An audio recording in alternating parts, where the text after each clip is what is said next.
Hi folks, we're Tacitus today, your pushback channel, and thank you for joining this audio live stream. Please listen to this presentation as you would a radio broadcast.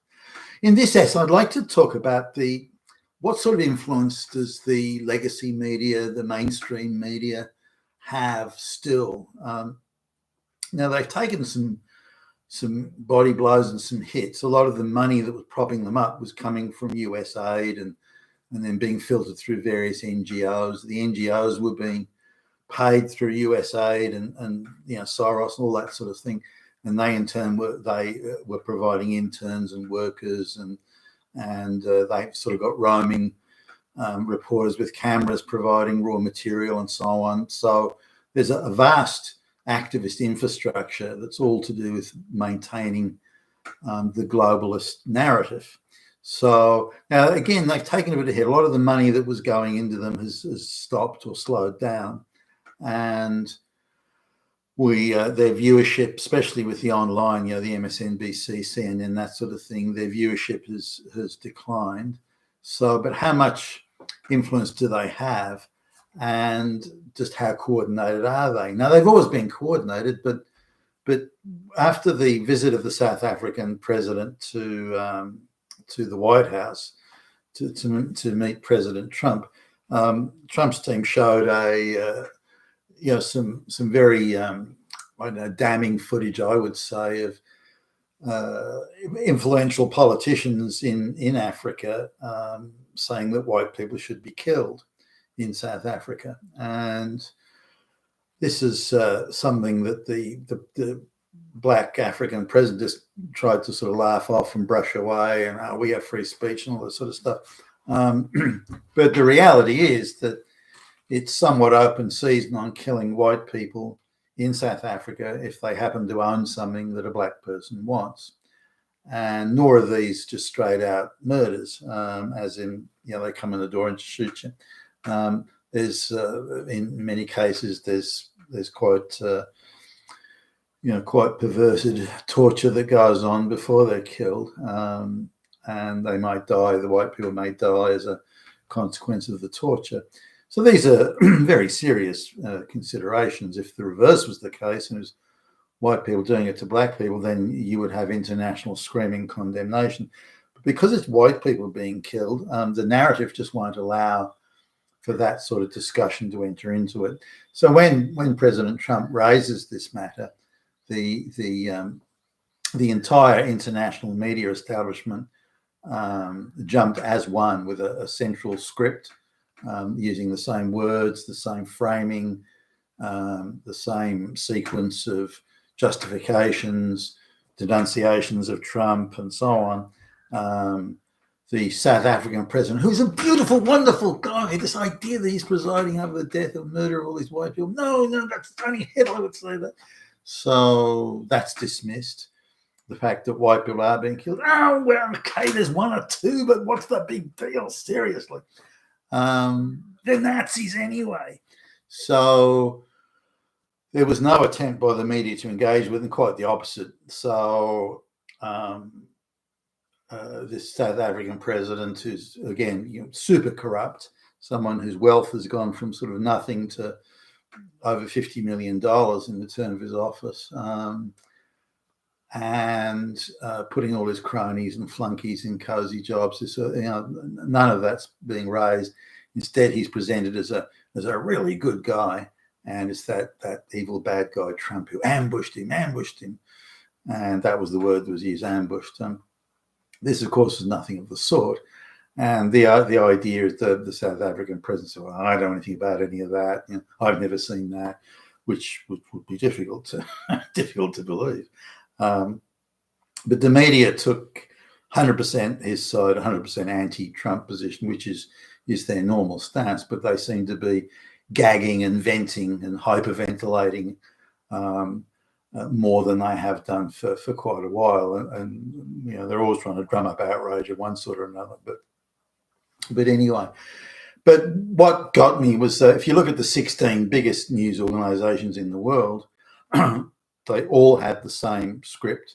They all had the same, if they were headlining the item. I mean, it wasn't really a headline item. I wouldn't have headlined it.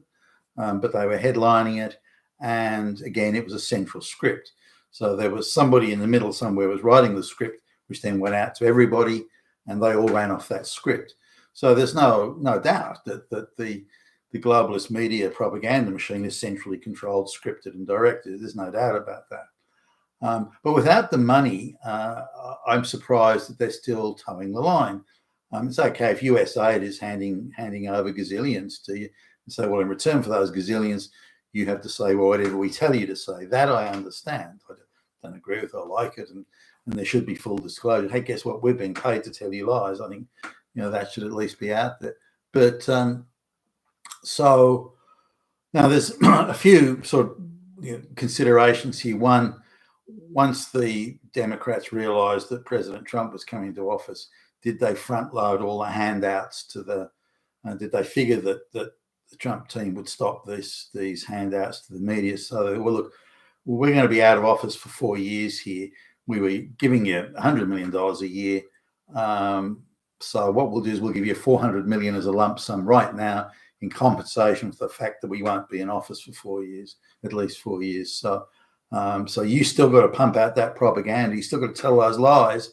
You still got to run the narrative, but we'll just pay you for the whole thing in advance now. Did that go on? Some are suggesting that something like that did happen. Others are suggesting that there are alternative sources of funding that are coming in. If so, what are those sources? What incentive is there for a media outlet to, because none of these media outlets, by the way, are financially viable. Those 16 biggest media outlets, which go from, there's a few on cable and most of them are free to air television. None of them are financially viable. They're all non-viable products. So the only thing that's keeping them afloat is the cash injections they're getting for the lies that they're told to tell. That's the only thing that's keeping them afloat. So where is that money now coming from? If it's not coming from USAID, and if USAID did front load the whole thing with lump sums, that money has to be clawed back. If there is no front loading of hundreds of millions of dollars paid in lump sum, then that means the money is coming from somewhere else. So what exactly is the incentive for a non-viable commercial organization to stay in business just for the purpose of telling lies unless someone's paying for it? So these sort of things need to be looked at. But I thought that the globalist media machine had lost its influence and lost its mojo. That's not so, and that South African business and Trump showing that movie and talking about the murdered South African farmers, that illustrates clearly to anybody who wants to look that globalist media machine is very much in full operation. And if they have got a reduced viewership, then it's not enough to throw them off their game. They're still going at it. I mean, if you look at the sort of the numbers, and it's a bit hard to say because it's so widely distributed and dispersed now online. And for example, there's a major YouTube news hour that comes up, and the guy that the channel normally gets 100,000 or so views, but then they break it down into small segments of 5 minutes, and they also get 100,000+ views. So it's the one video in reality can get somewhere between 800,000 and 1 million views.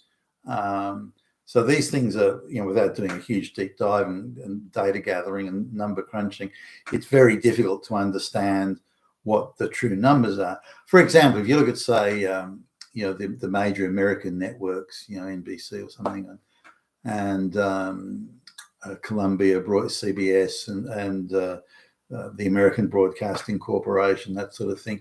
If you look at their sort of daily or nightly, so say prime time as an example, prime time, which includes the 6 o'clock news. If you look at that, then they are getting, ballpark 20 million or so views. You throw in the cables and some lesser channels, but now I don't know if that includes the channels that are local or district or regional. Are those numbers included? Like, how much of that are they using the basic headline anchoring sort of team that's in the major city, New York or whatever? And then there's a couple of local stories thrown in about something that may have happened in the town or the village where the media substation or sub channel is. So I don't know if it includes all those or not. Maybe it does. So if we look at 20 million, in prime time for the whole of America, doesn't seem like much. I don't know what the bleed away into online media is. There'd be tens of millions of views of non-globalist media that would be viewed online, for example. How do we compare the two? But let's just have a look at prime time media access. And if we take just the basic frontline numbers, certainly that are made available in the public domain, the globalist media machine is still getting viewers at a ratio of 10 to 1. So they're still very much in control of the narrative. They're controlling that push of information. And just how sort of successful they are is, I'm talking to a senior public servant in Australia just recently, and he said, I can't understand how Trump won the vote because he's a convicted felon. And this every utterance that came out of this is a guy who gets paid over $500,000 a year, by the way. Every utterance that came out of his mouth was a scripted talking point from CNN. Every fucking utterance. So clearly, this guy is completely hostage to the globalist media machine.